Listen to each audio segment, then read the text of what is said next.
Video తీయమంటారా? Video నడుస్తుందా? Cut చేసి మళ్ళీ తీద్దామని. ఇక్కడ ఫోటో వస్తుంది వీడియో రన్నింగ్. అర్థమైంది. నా దాంట్లో ఏమైనా తీయమంటారా? మీ దాంట్లో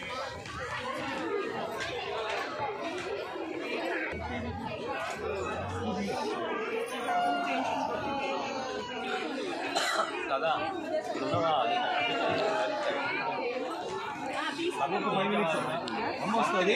ఒక ఫోటో తీసుకుందాం వీణతోటి.